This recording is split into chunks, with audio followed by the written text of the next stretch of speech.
दोस्त, ये कहानी एक सच्ची घटना पर आधारित है। ये कहानी मुझे मेरे नाना जी ने बताई थी। उनके अनुसार ये एक सत्य कथा है जो हमारे गांव में घटित हुई थी। मुजफ्फरपुर में लगभग 25 से 30 किलोमीटर कोस पहाड़ों पर दूर एक बालकोस गांव है। वैसे तो छोटा है पर उसकी आबादी बहुत ज्यादा है।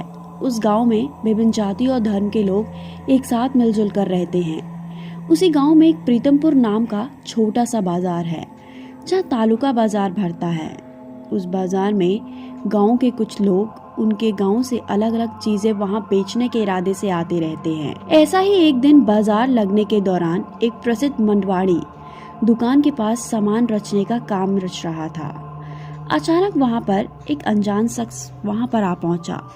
उस अजनबी को वहां पर काम करने वाले उस आदमी से पूछा, जी सुनिए, क्या मैं आपके सेठ से मिल सकता हूँ? सच कहा है।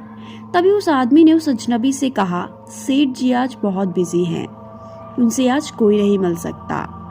आज बाजार का दिन है, इसलिए आप किसी और दिन आना। तभी उस अजनबी ने कहा, मुझे सिर्फ एक बार सेठ जी से मिलने दो, बहुत जरूरी काम है। उस अजनबी ने बहुत साधारण सा लिबास पहना था। उसने हाथ में कपड़े की एक थैली थी और उस थैली में कुछ चीजें थी जो वो छुपा रहा था।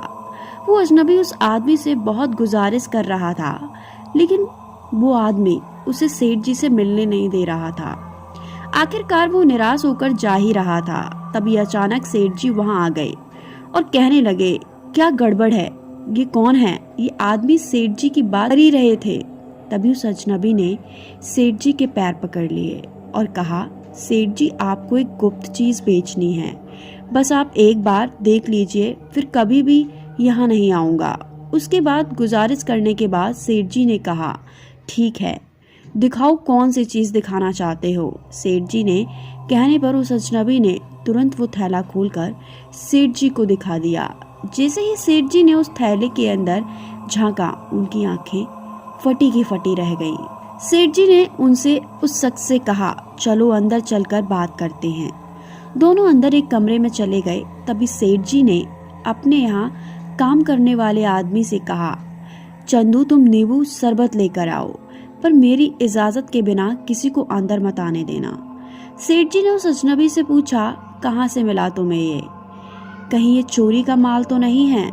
सच कहो, कहाँ से मिला तुम्हें ये? नहीं तो पुलिस के हवाले कर दूंगा। नहीं सेठ जी, मुझे ये पहाड़ी पर मिला है, ये चोरी का माल नहीं है। सेठ जी ने कहा, ऐसा कैसे मिला तुम्हें ये?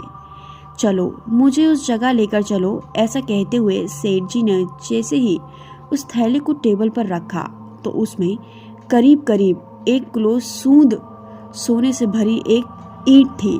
सेठ जी उस अजनबी से बार बार पूछते रहे, कहाँ से मिला तुम्हें ये?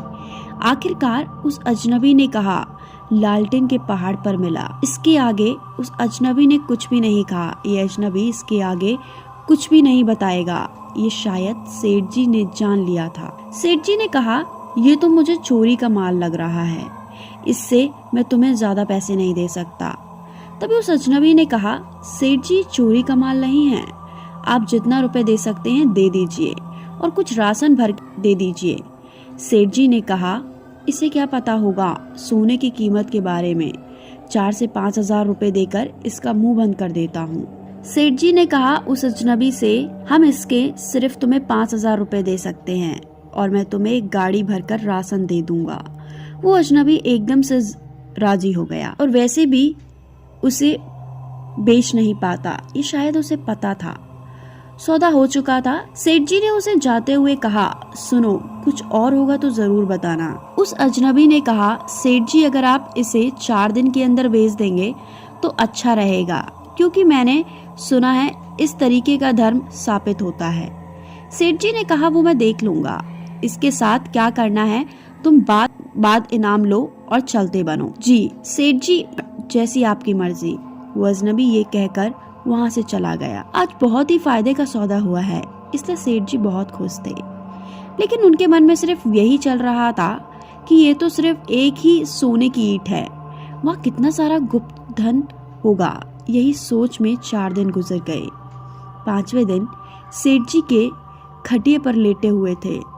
तभी सेठ जी ने उस अजनबी को कहीं जाते हुए देखा। अरे ये तो वही गुप्तधन वाला अजनबी है, लेकिन ये इस वक्त कहाँ जा रहा है? कहीं ये सोने की तलाश में तो नहीं जा रहा है? सेठ जी ने उसका पीछा किया। वो आदमी कहीं जंगल से इधर पहाड़ की तरफ जा रहा था। सेठ जी उसका पीछा किया। पीछा करते करते वहां तक पहुंच गए। वहां पर बहुत सारी झाड़ियां थी। वो आदमी उस झाड़ियों में चला गया। वहां उसने एक बड़ा सा पत्थर हटा दिया। वहां से एक रास्ता अंदर जा रहा था। वो अजनबी उस रास्ते के अंदर गया। उसका पीछा करते करते सेठ जी भी अंदर चले गए। वहां पहाड़ के अंदर उतरती सीढ़ियां थी जो पहाड़ की गहराइयों में कहीं जा रही थी। बहुत अंधेरा था, लेकिन जुगनू की रोशनी ने कुछ कुछ दिखाई दे रहा था। वो आदमी सीढ़ियां उतरकर नीचे, कुछ दिखाई नहीं दे रहा था। वो आदमी सीढ़ियां उतरकर नीचे जा रहा था। सेठ जी भी उसके पीछे जा रहे थे। जहां सीढ़ियां खत्म हो रही थी, वहां एक मशाल रखी हुई थी। जैसे ही उस आदमी ने मशाल जलाई, चारों ओर चकचौंधा रोशनी हो गई। पूरा खंडर सोने से भरा हुआ था। हीरे मोती हर तरफ बिखरे हुए पड़े थे। वो खंडर अंदर से बहुत बड़ा था और उस खंडर में एक भयानक शैतान का पुतला था। उसके सामने एक हवन कुंड था। उस आदमी ने जैसे ही उस हवन कुंड में मंत्र पढ़कर कुछ डाल दिया, वैसे ही वहाँ एक अग्नि प्रज्वलित हो गई। वो उस आग में आहुति दे रहा था। अचानक वो आग बुझी। उसमें एक शैतान जैसे दिखने वाली परछाई निकली। उस शैतान की परछाई को उस आदमी ने प्रणाम किया और वही शैतान बोल पड़ा, आज 5वां दिन है, मेरे शिकार मेरे बलि कहाँ हैं? ये सुनकर उस आदमी ने कहा, मैंने सोना एक सेठ जी को बेच दिया है और उसे चेतावनी दी है कि उसे उस धन को 4 दिन में बेच दे, और अगर उसने ऐसा नहीं किया तो आपका शिकार, आपकी बलि आपके लिए तैयार है। ये सुनकर वो शैतान हंसने लगा और कहा, अगर ऐसा नहीं हुआ तो तुम्हारी खैरियत नहीं। वो नजर देखकर सेठ जी बहुत डर गया, क्योंकि वो 5वां दिन था। सेठ जी अपने विचारों में खोए हुए थे। सेठ जी का सपना टूट गया। वो तो अपने आंगन में ही थे। उन्होंने अपनी घड़ी में देखा तो 12:05 ही हुए थे। सेठ जी की जान में जान आ गई थी। 12:05 हुए हैं, इसका मतलब 6वें दिन की हो गई है और कहीं कुछ अनहोनी नहीं हुई है। इसी वजह से वह बहुत खुश थे और वो खुशी के मारे नाचने लगे।